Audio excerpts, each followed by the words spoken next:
Okay, so what we're going to kind of cover with this is essentially there's two things. What is palm oil and sustainability trends. So, what is palm oil? We all know the tree, and everybody's heard of the oil. But the way the tree and the product gets into the market is essentially through the fruits. So the fruit will be hauled by the harvesters. It will be then collected and then eventually taken to the mill. Um, the fruit is crushed, and this gives us crude palm oil. What I guess I haven't put here is then the kernel shells are also crushed into an oil, and that's known as palm kernel oil. And eventually it gets shipped somewhere in the world to end up as different products. And this slide is actually kind of important because it kind of shows you the different end uses of palm oil. And it's not just oil, which is it's closer to CPO, but a lot of the other products are actually coming from the palm kernel oil, and that's kind of covered in these other uses, which is in either oleochemicals in the form of soaps and detergents, etc. Then you've got creamers, which I think is also from the palm kernel end. And then in more recent times, there's another use of palm oil, which is essentially biodiesel. But I'm not sure. On your side, are you seeing my control panel? I guess not. Okay. So moving along. So some of the trends that we can see. Palm oil is essentially grown in a few core tropical countries, but Malaysia and Indonesia is probably the largest production of it. If we are to look at the trends over the last, say, 20, 30 years, you would find that palm oil only overtook soybean probably in the year 2000 in terms of the amount of production that was available. But the 90s onwards saw a rapid increase in the amount of palm oil that was actually cultivated. And this trend seems to be continuing to some extent. And you'll also see the price differentials over time. And you're sort of seeing in the low periods of the 90s, palm oil was around 200 to, well, under USD 300 per ton, compared to where we are now, which is around 800 USD. Obviously, there's been a price dip, but compared to the 90s, we have seen a significant price increase. So people are saying that people plant palm oil because you can actually make more money, or you can make money. So this seems to be the reason why palm oil is being planted. And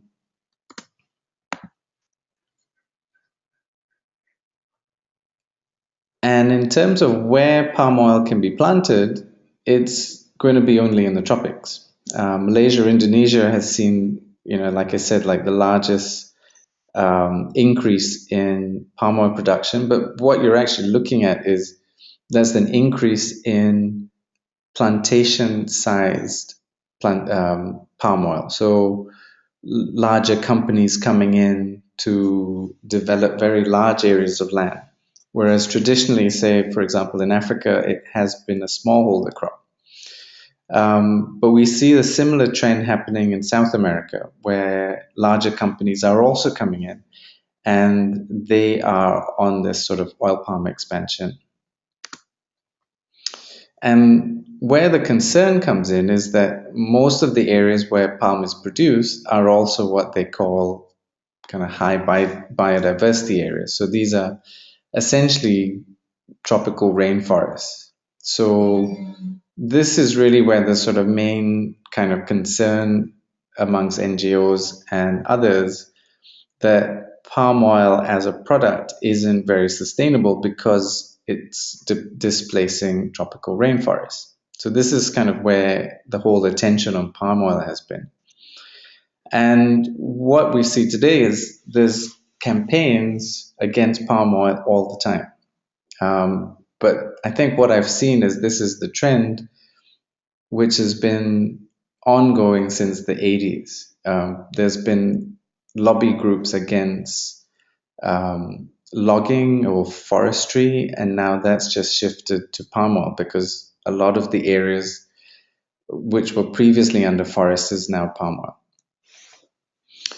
If you do a Google search, then palm oil isn't, you're only going to get a few factual things, and everything else is going to be critical. So in the last 10 or 20 years, the palm oil lobbyists, the pro palm people, have actually been doing a bad job. So if you want to get across this story that palm oil is good and it's good for the world and it's good for everybody, that is kind of like a lost cause right now. And the pressure is on. Increasingly, you're having NGO groups who are scrutinizing, palm oil producers, and this has been the main reason why groups like Wilmar have been challenged a lot, and they still are. This week, we talked to WWF Germany, and they said that Wilmar for them is actually a very difficult brand to be associated with because they have very bad publicity in Germany. So that's interesting, considering that most of our work seems to be with Wilmar right now. Then you're seeing one of the big trends, which is countries are rallying together and making commitments to support not RSPO, but just certified palm oil. I mean, so basically these countries are saying, we want to make sure that our palm oil comes from, sort of non-risky sources or in some ways they're saying that certified palm oil is better, but they aren't saying whether it's going to be responsible. I mean, whether it's RSPO, they may also be accepting other claims, for example, ISCC, which is another sort of standard for a different purpose. So apart from NGO pressure, you get countries are moving forward. And this is not just Netherlands. I mean, Netherlands, Belgium, France, a few other countries have all made these commitments. And what I didn't know was the reason why Unilever's stand for zero deforestation was so vocal was actually because this was part of another group of discussions which came from the Consumer Goods Forum, which is where all the big brands like Marks and Spencers and some of the Unilevers, etc., all get together and meet. And they've been very explicit on a zero deforestation stand. And at the same time, they've been pushing for as kind of like a no labor issue, and especially forced labor and child labor. The no peatlands things is a very specific thing to the sort of palm oil history. But generally, I think what's happening is this banner of zero deforestation seems to be kind of growing amongst many of these big brands, and is especially so if you're a brand that's going to be using palm oil.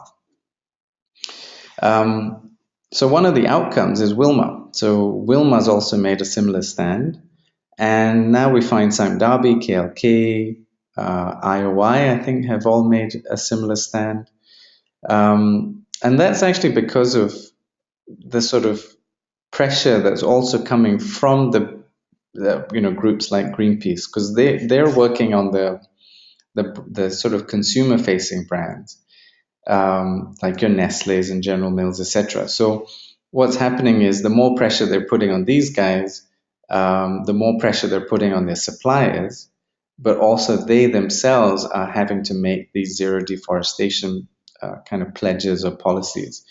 So this is really what we hear today, and this is very much the case. Why almost daily or monthly you kind of see new companies making these zero deforestation plans.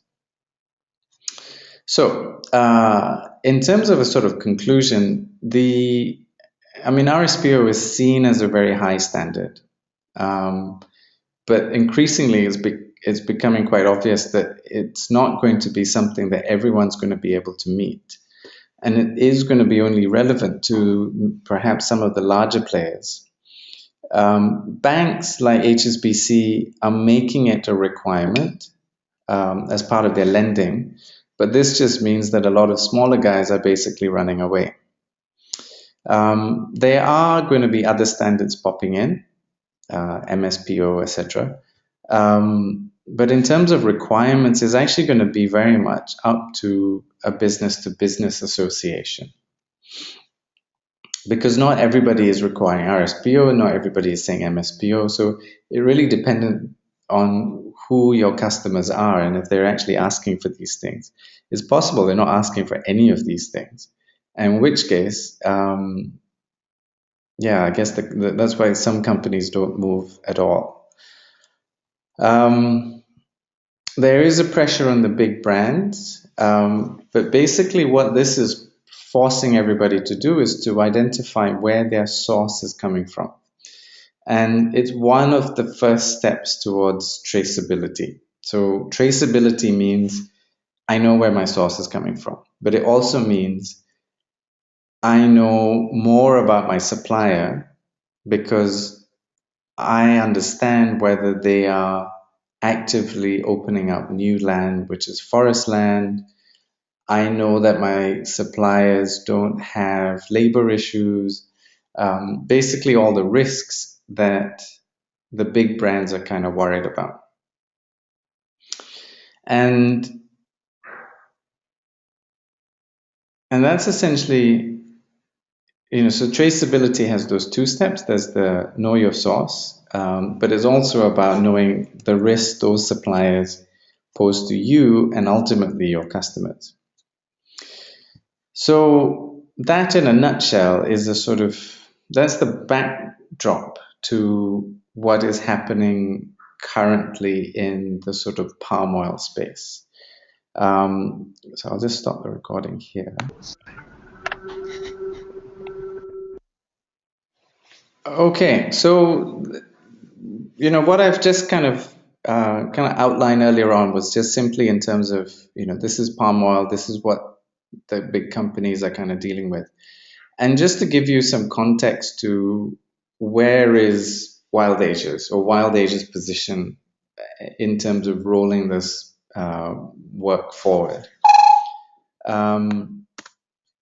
So the first thing you got to understand is like SAI was a kind of an old term for us, and we used to have this, as part of our kind of early palm oil work. But in essence, it's about improving land use planning. It's about reducing pressures on natural habitats. It's about creating opportunities for enhancing natural corridors and ensuring that the businesses meet or exceed the international standards. So you can see that, the RSPO work isn't the only thing that we're interested in. It's just that there's not a lot of people doing stuff that we all end up in that box. But just to give you this idea that, we're actually trying to look at larger landscapes or larger areas. And ultimately it's to do good for biodiversity and also for people, and making sure that the businesses are, kind of a positive contribution. So palm oil is the sector that we worked, mainly because that's where most of the attention has been. But we seem to also be having some work in the rubber and also other commodities. Exactly the same work is going on in sugar. The same work is going on in soy. It's just that we're not at all positioned to kind of start addressing those issues. Um, and in terms of how we are organized internally, it seems that we have two core programs, the technical support program and the Wild Asia Group Scheme. So TSP is a sort of consulting hub for us. It's the sort of, it does all the done line jobs, so things that we don't have, where we've not had much experience with, we would kind of take some of these things on. So it's really like an advisory service, and it deals with big corporations, governments to SMEs. WAGS, on the other hand, is a management group scheme. In some ways, it says we would support producers or potentially also like palm users to meet the RSPO standard. But it could also mean it could meet other standards. And so it's not just with RSPO. Similarly, we think of WAGs as being useful only for the smallholders. But you've just got to remember that the group scheme is relevant also for anybody else, any of the other producers.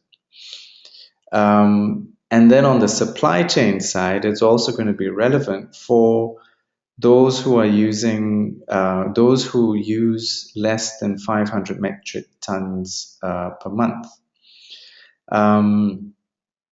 So for those users, group schemes are also going to be relevant. So at some point, we should also be thinking about this. You will also have heard of things like stepwise support program, but that is specifically related to our work that we started with Profars many years ago. And bio is something new that you would hear, and this is basically kind of, it's an offshoot of TSP, and it's going to focus more on biodiversity and HCV issues. And it's something that we are kind of slowly developing right now. Aisha in London is kind of our key link for that. And essentially, we're talking about biodiversity in production landscapes. I mean, that's the sort of theme for that bit of work. So how are we structured? So as like I said, SAI really has two components. There should be a TSP component and a WAGS component. At this level, that's where it seems to be very easy. We realized that we're going to need to have more administrative support so that we can focus on technical work. Ultimately, it's going to have, it needs somebody to direct all this. So I guess in some ways that's the role that I play. And then we're going to need to think about, kind of group technical, kind of managers who run programs and stuff. And this is what we also need to evolve into, this idea that we will have technical teams who can deal with certain parts of our work, but they don't have to do all our work, but they have to understand how the work fits in this sort of bigger picture. And this is how I think it's going to be organized. Similarly, for the smallholders, the smallholder work is more about kind of on the ground delivery. And so it's got, instead of technical boxes, it's actually a kind of geographic boxes. You will see Thailand being mentioned because we're also exploring some work there. There's West Malaysia, which is where Wai Hing is, and then also Sabah. And we have multiple projects. So down below, you'll have one or more projects that are linked up in some ways to these things. But just remember, they're not just smallholder projects. We would also be building up experience and capacity for the small businesses, but there will also be effort towards biodiversity and social work in these spaces as well. And that's more exploratory. The other thing I've just got to say is that these terms, group program manager, field program manager, etc., all these things are kind of work in progress. And you may find that somebody is mentioned in this box, and they think, oh, now I'm suddenly group program manager. Um, it's not really that. It's just that these are roles that we are hoping people will develop into, because we obviously don't have sufficient resources to create all these positions. But I just found it quite useful to see it in this context, just to know how will we need to grow in the coming years. Now, this is a very important layer, because basically we have found in Sabah that having one person, i.e. Dean, coordinate projects and run projects is something that's not really working. So we're trying to see a separation between management, which is all of these. So there's management, there's technical teams, and this is maybe how WAGS is organized. But then when we get to a particular project, they would be managed by this type of structure.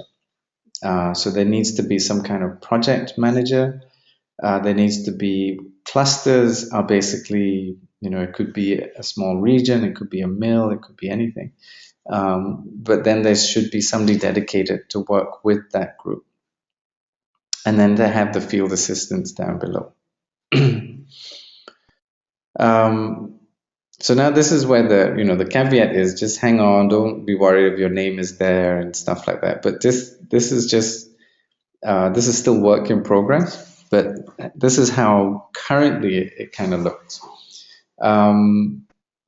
In terms of, obviously there's a few positions that we need to kind of clarify, maybe Ying, Gontong, and in some ways also we've had to push some people up in terms of Chris and Dean.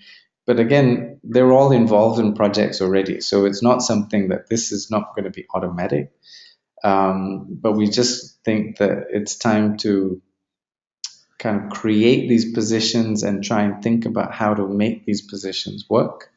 But it does need everyone to realize that this is, it's a kind of two-way thing. It needs everybody's kind of cooperation to kind of make these things happen. And in terms of the technical team, this is who I think we have. There may be more, but that's why I'm saying let's have this updated. And then over on the WAG side, this is what I'm hoping would be the kind of structure. And as you can see, we don't have a national coordinator, and so Wai Heng doesn't have somebody in West Malaysia sitting over his head. But if Wai Heng gets the 3 dealerships, well, then maybe that's Wai Heng's position one day. So this is how I think we're going to be structured conceptually.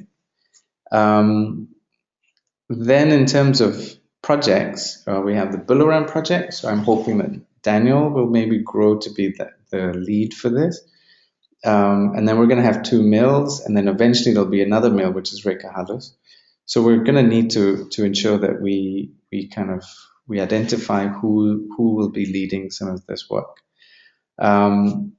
This hasn't been updated, so Kinabatangan is not there, and what I haven't added was also, do we have Perak? Yeah, Perak we haven't done, but Perak is very easily, it's just Wai Heng.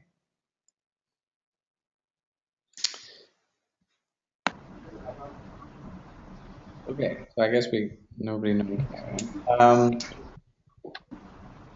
So then, in terms of WAGs, I think we've got 4 main projects which are active: the iKuning work, Kinabatangan, KLK, and Buluran.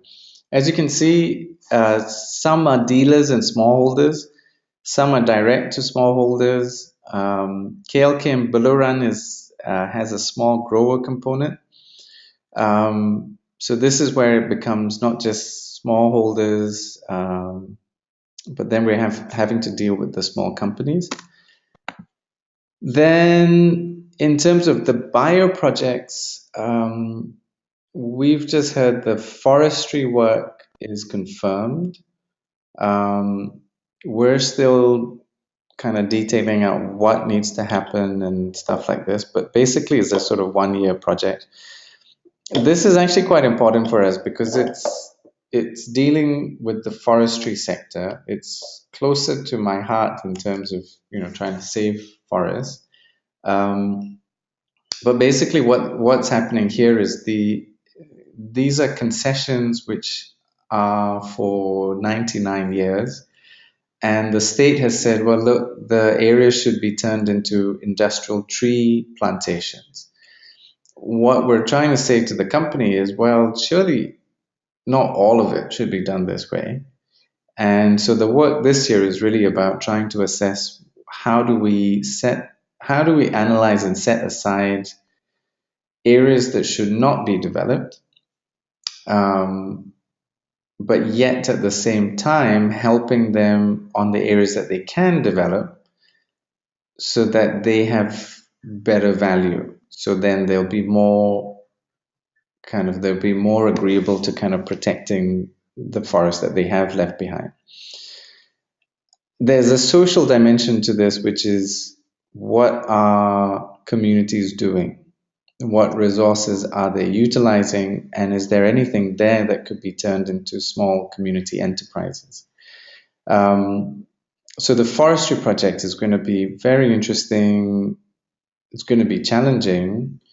And I'm still not sure who actually is going to be involved. I'm trying to rope in some other associates on this, but I am sure anybody I think some of the Sabah people might get involved. Nadia, definitely you would have some role to play in this. But let's see how it goes. We still have to get to some of the details. PNG is equally scary. Big development, not done yet. And basically, we're sort of stepping in to say, well, not all of it should be developed, if any. But it's the same sort of story. Well, if you don't develop it, then is the project going to be financially viable? Um, so we are going to be part of a team, including some financial advisors from Australia and a bunch of other people. Um, so this one is something we're sitting on. Then I've just mentioned here Baluran smallholder or HCV, but this one is actually for all our smallholder spaces because ultimately we're trying to say that for our producers there is no deforestation. That's the first thing we have to say. The second thing is those areas that we are pulling from, the forest has not decreased in time. So that's the second big demonstration that we kind of have to be able to monitor and show. And if we find that there is a negative correlation, then we need to be able to use our relationship with the stakeholders to do something about it. So that is really that's from the forest HCV dimension. From the social dimension, we need to figure out what would be the key indicators. But again, it's about saying, well,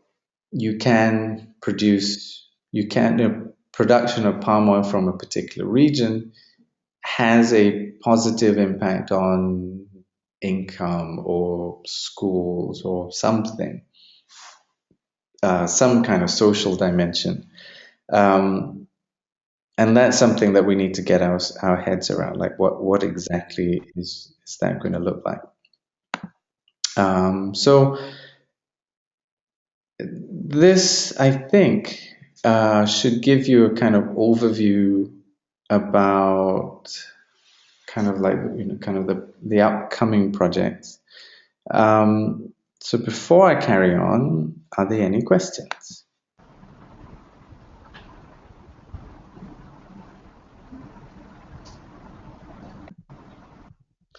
So project management wise, I mean, this is actually where we've been struggling.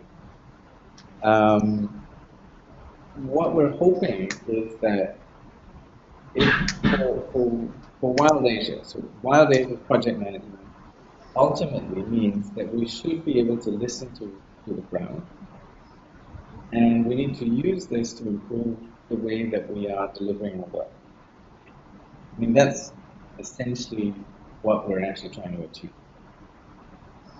It's not easy, but if we can get to this point, then I think a lot of our work is actually going to get better, and people are going to, all of you will feel that you're actually contributing. So on a practical level, these are the things that I really need everybody to start figuring out how to do efficiently. So we need to know what you are doing, and to be able to report this in a way that is easy for us to extract it. We need the field reports and baseline data sheets in a format that's easy to be accessible to a wider pool of people. So, for example, the reason why we had the baseline assessment was so that we can collect standardized information.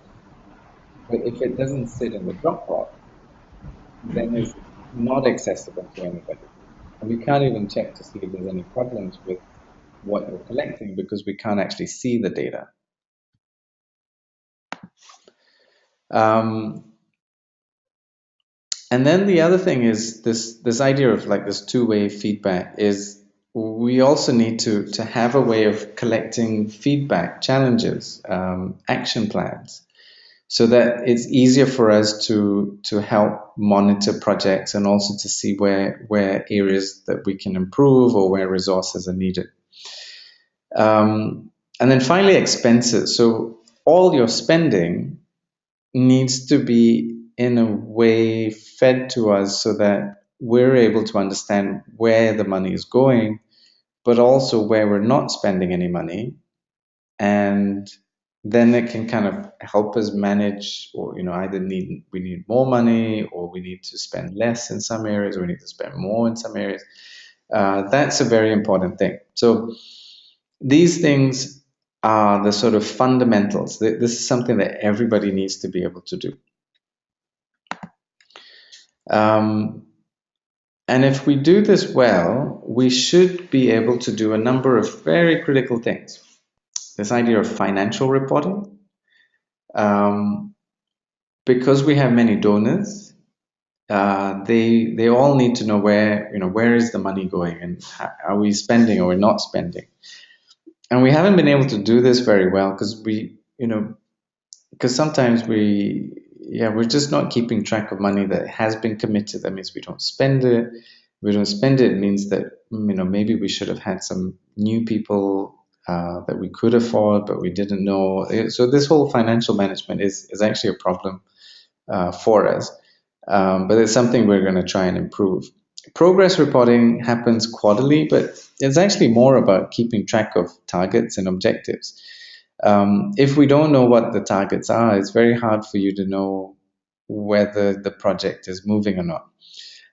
And also, you can't be waiting for directions. We need people to grow so that you can move yourself. You will see opportunities for yourself. You don't always have to wait for Sheila or me or anybody to tell you what to do. And that's the reason why getting into sort of progress reporting could be one way of doing this. Impact reporting are the things that the external parties will be more interested in. Is zero deforestation being achieved? Are income levels going up? Is the net profit from palm oil going up? So that sort of thing. Then communication lessons learned would be how is our work being channeled or communicated? Every year we have the RSPO booth, but we always think about it 3 weeks before the actual event. There could be papers we need to write. There could be videos we need to do. So these are things that if we don't think about it on a regular basis, then we're not going to grow the work the way we want it to. So the things that we have to learn. And this is this is something that is going to take a little bit of brain time, but just being clear how to set up a project. Where do I get project numbers? How do I write a project concept? So there are certain tasks that we are doing, but we realize it's something that needs to be standardized so that everyone, or at least the key, when you want to grow to a management level, these are the things that you need to be able to do. Um, in terms of running projects, you always have people, and you need to make sure that everyone is brief, and it doesn't happen all the time, and I completely understand that. Um, and then the final thing is then just in terms of the actual management of the project, in terms of the activities, we manage the expenses, we publish the work, we meet, we document our meetings, and we manage our data so that it's in the right place. It's archived when it needs to, or it goes to a certain place. So these are all the things which are very important to do. And I know that everyone's very busy, but it's something we're going to have to figure out how to do so that it is more efficient. And then hopefully from the field perspective, if you're in a field project, um, there are certain key things that you also have to be involved with. So you're not just out there in the sticks, but slowly we're going to try and rope you in.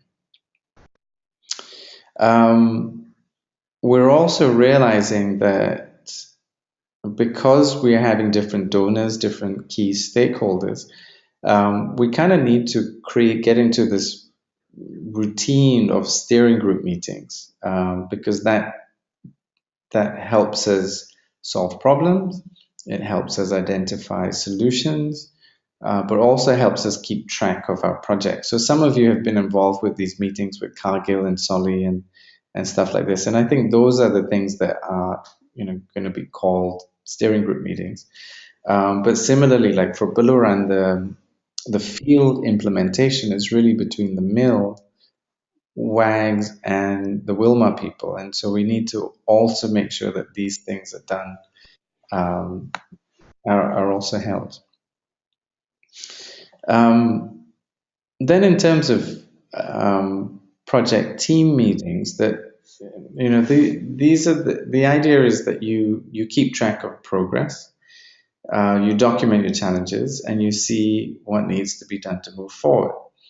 So it could happen post the project, or it could be part of your regular meetings. So if you're in, say, the Buluran teams would meet once a month, or Waiheng meets himself, or actually, no, Waiheng should be meeting somebody like maybe Sheila, or maybe you'll have a field assistant. Um, so it gets to a point where you're thinking strategically about your project, or maybe in Waiheng's case, this might be with the dealer himself, so that we can kind of coordinate the work to review back progress and stuff like this. So this is so these are just I'm just giving you some idea as to how we need to get ourselves organized. But what I realized is it is going to be quite challenging when we have projects and we have themes, and all of us are going to be stuck in kind of just meeting people all the time. So I then started thinking in terms of what is more critical, what needs to happen more frequently or less frequently. So I thought at the top level, kind of a group meeting should happen maybe once a year. Obviously, that's going to be a challenge with everybody in different places, but we will figure out how to make that happen. And this may happen in January. Something we started this year was this idea of quarterly meetings for different themes. Again, this was about trying to be a bit more strategic in terms of, is there sufficient funds coming in? What projects in the pipeline? So we're sort of still improving that. But now comes the bit that you guys are in, which is, how do we make sure that there's more coordination done for individual projects, so that it's very clear, what are the objectives and stuff like this, objectives, targets, and you'll end up with specific action plans and stuff. Um, what I'm going to do sometime this year is then think about creating a sort of dashboard. So this idea that we can compare Perak with Buluran to see whether or not, from an overall perspective, how are they managing it, how are they meeting their targets, etc., etc., etc. So this, and it could work for every project that we do. And hopefully that would help us see where we need help or where we need to improve and things like this. I don't even know when we're going to have the time to do this, but that's just, so I'm just putting these out as ambitions. These are things that we could be doing. Then a lot of what I'm saying in terms of management, these are things that need to be documented in some ways, because if you don't have access to this type of material, it's very hard for you to do some self-learning. So it's not like somebody can teach you one day and then you're expecting to get it. And there's a lot of things that you're going to need to learn. So I've divided them up into technical guides and management guides. So technical guides could be health and safety, could be one technical guide. And they may break up into lots of different topics, but you can see that it's different from how to set up a project in Wild Asia. So where is my project code, etc. So what we're hoping to do, at least in the first stage, is to make sure that we have them written up. We have been doing it, but it's, I think, just not in a place or position that's accessible to anybody. So that's why it appears that everything is a bit kalang kabut. But that's a big part of what we need to solve, which is also where things are stored and how they should be stored. But more on all this later on. So let me just start with this whole idea about WAGs for small producers. And you will see a big difference in the sense that we don't say smallholders, we're now saying small producers, which is essentially just anybody that's not a Sime Darby, IOI, KLK, one of the big giants. And we want to push for more traceable, which is, I know my source, and that source does not pose a risk to me or my suppliers. And certified palm oil. It could be RSPO, it could be ISCC, it could be other things.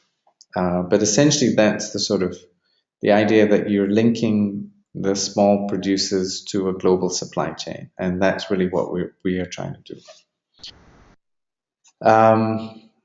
This outlines the sort of typical linkages between a producer and a refiner. And most palm oil around the world is usually sourced from a refiner of sorts. And they themselves have layers of complexities in terms of who they buy from and dealers, etc. But from a practical point of view, the refiner is really the point where it's in a product that has global use. Then typically down below him will be a series of mills, different dealers, or there's even dealers between the mills and refinery, but this is a sort of typical setup. So WAGS is meant to operate at every level. We want to operate to support, to figure out ways of engaging, and to monitor progress at a certain level. We also want to be able to use our leverage to broker cooperation from different mills, look at incentives, look at kind of other kinds of support which may not necessarily exist. Um, and we're also interested in looking at figuring out ways of engaging the users of palm oil and usually the brands and how they could be investing back in, I guess, the source of their sort of palm oil base. And so the core of our work is essentially relationship building. And that seems to be a key thing. I mean, obviously,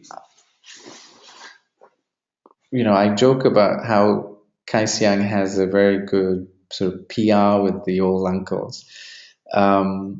Similarly, with Ying has done some magic with smallholders and again these old Chinese uncles.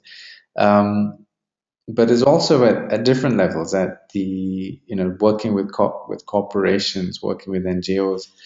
We have this ability to form relationships with all these different people, and the fact that we have them all connected makes us a very interesting organization to deal with. We just need to learn how to maximize that and target it so that we can use what influence we can to start opening doors where they're absolutely required.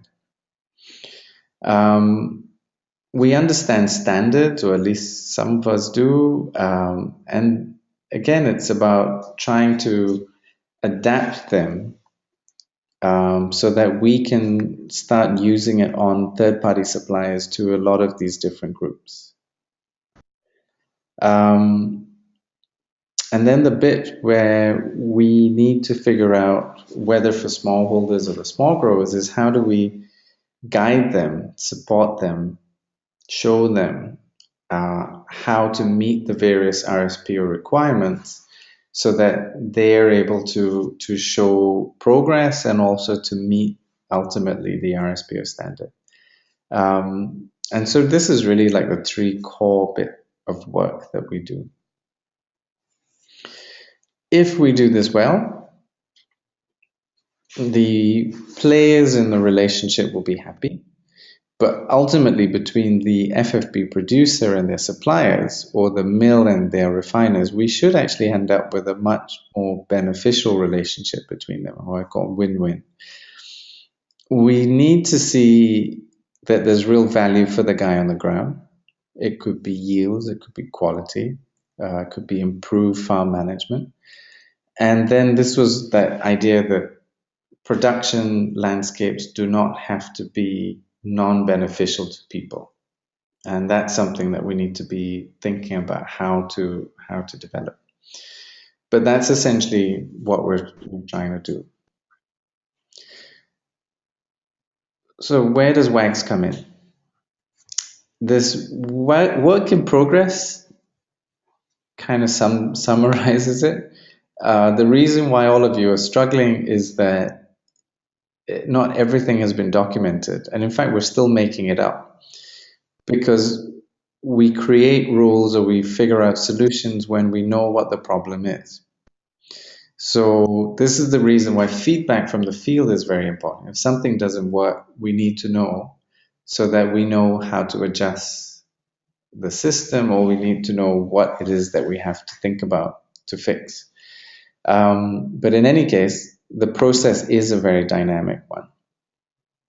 And we need to create a sort of management system that can listen to the challenges and create solutions. So that's what I said earlier on about, our goal for project management is about being able to listen from the ground up and use that to figure out paths forward.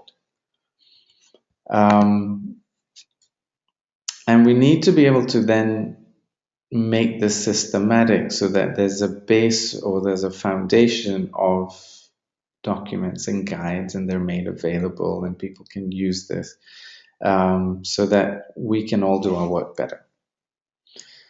I also see that the process may not be very clear to everybody. But when we mean this journey from traceability certification, it means that we know who we need to approach. It could be that we're talking directly to farmers, or it could mean that we need to engage with particular mills or owners of mills. We need to be clear which collection centers are important to us or dealers, because they could be a key to particular producers. And once we know who they are and we get their cooperation, then it's about knowing their farm information of where they are, farm information about what they did before this, how they're managing their farm, um, some information about who they are. And then ultimately, this needs to be documented in our baseline. It goes to our database. And this is our basis for being able to say, is that supplier okay or not? The so-called idea of risk assessment. And we need to be able to improve our baseline so that we can start ticking off other issues, some of the big labor issues like child labor, forced labor, etc. Some of the legal requirements will also need to be improved. So between baseline and risk assessments, it's something that needs to be a two-way thing. We need to continually improve how we source or ask for information. But ultimately, if we can do this well, then this is a very important base for us. And then where we have support, we can actually start thinking about the sort of, we need to be able to outline to groups of farmers about what is the journey with us, what they're going, what is it that they need to learn. And they need to learn this because this is important for them. The idea of better yields, lower costs, etc. So some of this is also to do with production records and to get useful production records so that they can see that changes and improvements are actually going to mean something to them. And then at some point, the way that they improve is going to be coming from demonstration plots, from peer groups, from technical visits, from some kind of compliance monitoring. So there'll be different things that need to happen. And if we do them well, then the groups will see the value of being together, and they could then be in a position where they have met the RSPO requirements and they're ready to be RSPO certified. So this is not a linear process. Some things will happen more regularly, but what I mean is not sequential. So where it gets complex is that there's only so many people we have on the ground. But this is where we need the combination of the office, the head office, the people on the ground to be synchronized so that they're working together to make sure that all these things get done. And if we do them well, it just means that we can meet our objectives. So if I was to just structure a typical program, this is kind of like what it looks like. There will be a coordination group of some sort, which deals with the steering, dealing with the big decisions as well as an implementation issue. We need to be able to deal with incentives and communication. We need people on the ground to be driving for information. And then we need the technical team to support so that their work is seen as valuable to the producers or to the people that we're working with.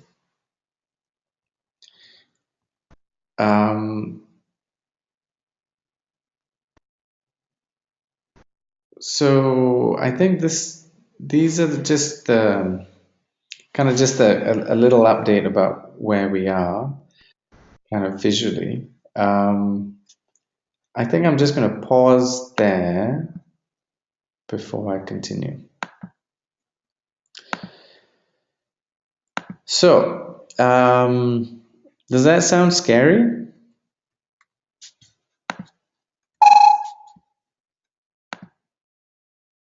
No, doesn't sound scary. Okay.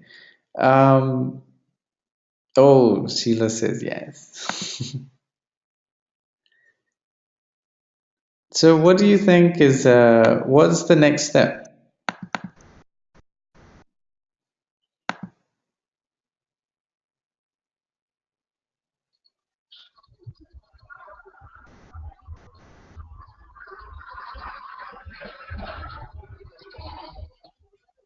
I guess next steps for my end, I feel everyone